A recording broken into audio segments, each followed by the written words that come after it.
Стотици русенци препълниха днес площада пред паметника на свободата, за да присъстват на тържествената церемония за 139 години от освобождението на България.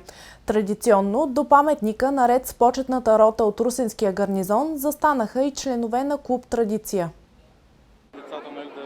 33-годишният Мартин Календжиев идва повече от 15 години на всеки празник край паметника на свободата, облечен в четническа униформа. Младият трудолюбец от няколко месеца и председател на дружество «Традиция».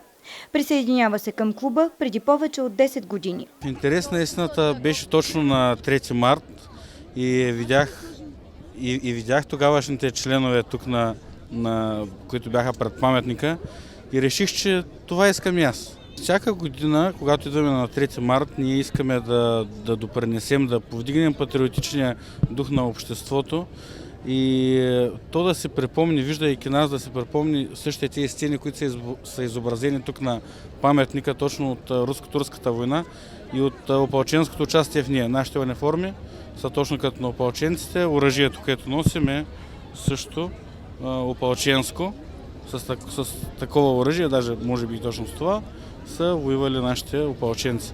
Ние искаме да припомним това и по този начин да допринесем да се познава повече историята.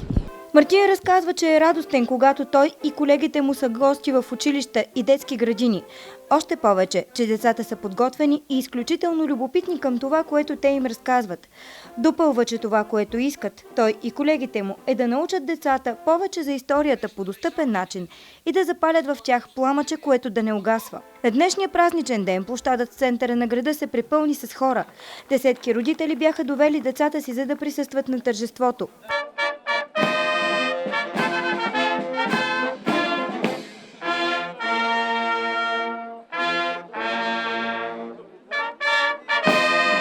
Маршове звучаха в изпълнение на Общинския духов оркестър. Почетна рота от русенския гарнизон бе строена край паметника, а присъстващите бяха поздравени от областния управител Стефко Борджиев. За упокойна молитва в памет на загиналите и благодарствен молебен за освобождението беше отслужено от негово високо преосвещенство русенския митрополит Наум и свещеници от епархията.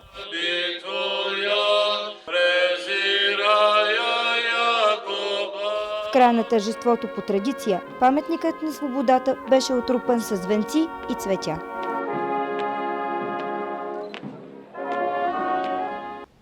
С богата